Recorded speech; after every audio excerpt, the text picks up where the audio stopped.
You're not always going to be at 100%, and that's okay. These are the moments that will truly test your character and determine whether or not you'll be successful long term.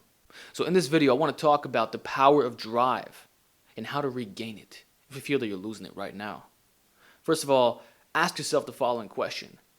Why did you get into this in the first place? Why did you set these high strength and size standards? What was the main reason? What was the true purpose for you starting this? Because it seems that that's what you're losing sight of. You're experiencing the stress of training, the stress of life, whatever your circumstances may be. Perhaps you're starting to compare yourself to those who are more blessed than you genetically. Or you notice that your strength gains are slowing down. Or you're beginning to plateau size-wise. Or you notice very little improvements. Or maybe you just don't care about the goals that you set upon yourself. Perhaps those goals were not even your own in the first place. You were just following what everybody else wanted you to do. So find out, what is the want factor? What did you really want? Because if it's something that really came from the heart, and it's not some validation bullshit, it's not something to please a third party. It came from you. Not to please your dad or your mom or your girlfriend. No, for you. You're not going to go backwards. You're going to keep refining the path, trying to find a new way, and over and over again. You're not just going to give up straight away. You're not going to blame your genetics. You're not going to blame the external factors. You'll be realistic about the situation, but always try to improve yourself, even if it may be a bit delusional at times. So what I'm saying is that you can't lose sight of the true purpose. You have to remind yourself why you got in this in the first place. Think about the moments that caused you pain and use that to reignite the fire. Think about how when you used to be that little twig, super skinny, being thrown away by the wind. Think about that and how far you've come. Realize that you've made tremendous improvements and that more can be made if you stay on this path. And that's another thing I want to talk about. Motivation is not the answer.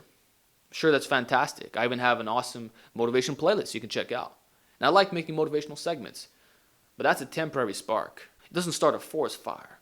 It's just a little effect of nothing. And then once that spark dies down, you're back where you started. So what you want has to go far beyond motivation, far beyond just watching a video and saying, I think I'm going to go to the gym right now because this was a cool segment. I'm a bit pumped up. Use that. Embrace it. Love it. But it shouldn't be the number one factor for you doing things in the gym. Instead, discipline and the want factor is what we're talking about here. Actually, let me just say this. Discipline over emotions. That's ultimately what it comes down to. Discipline should be the main driver of your life for all activities. The advice is you should constantly be comfortable and just maximize your environments that discipline is not required. Okay, that's cool, Make things approachable. I get that. But at the end of the day, it still comes down to hard work.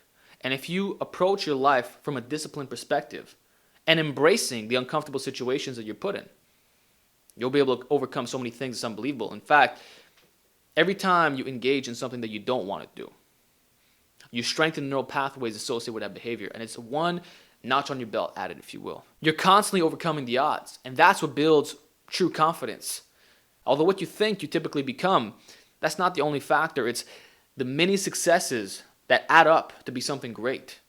That is what gives you true confidence. Not false. Not something that you read in a book. Not some delusion. No, it's the real deal. Because discipline got you there.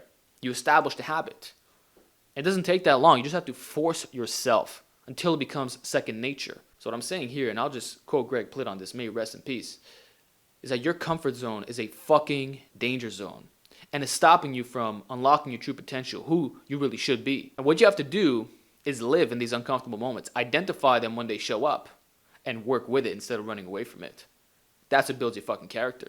That's what puts you in a position of power. Because now you're gaining control over the mind. This is something that David Goggins is always talking about. Highly recommend his work and his book, by the way.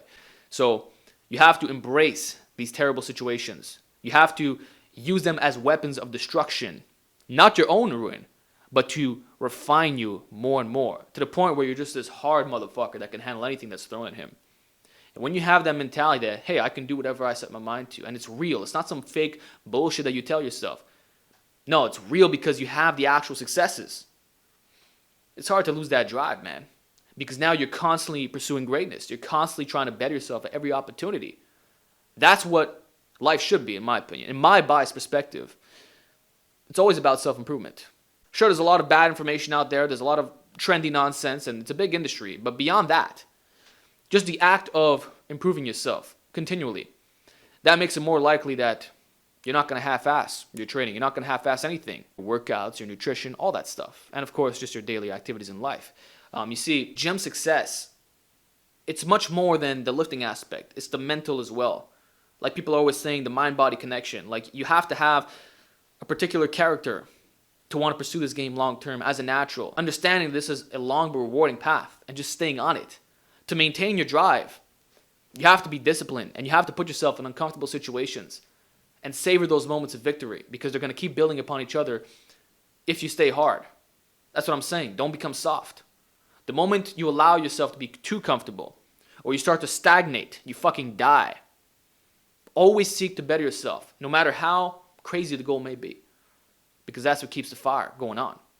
In other words, you got to be on top of your shit. If you maintain the habits, you'll maintain the drive. It's as simple as that. That said, there are some rare events where you do need a little bit of a break. Those are your standard deloads, you know?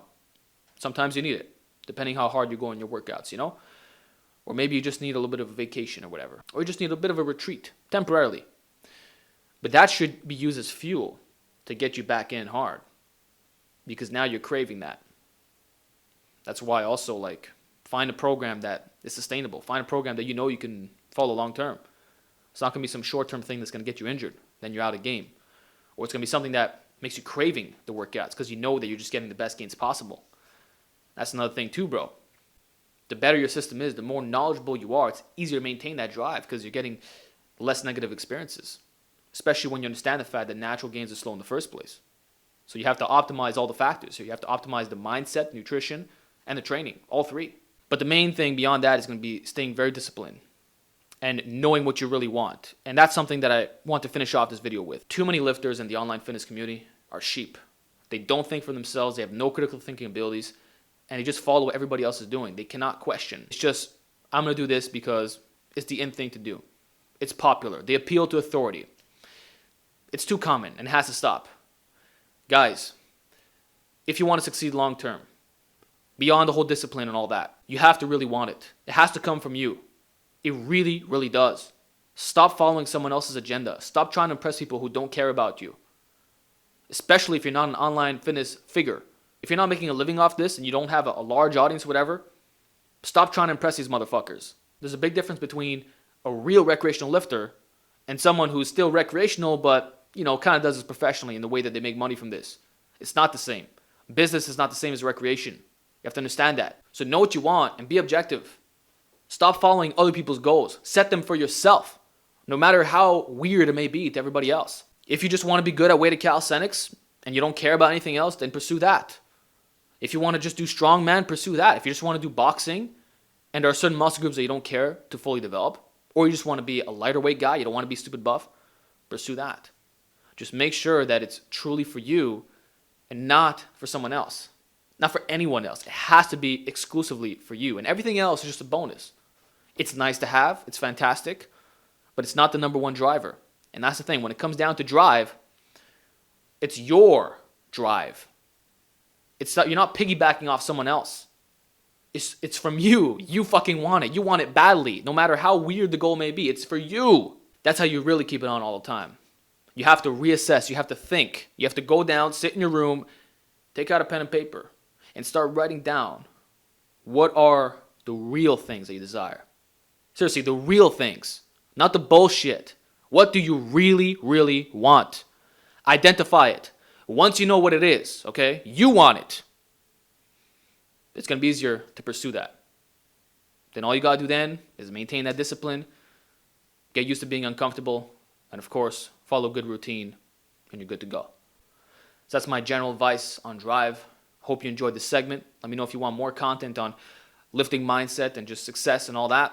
I'd love to help you out, and I'll see you around.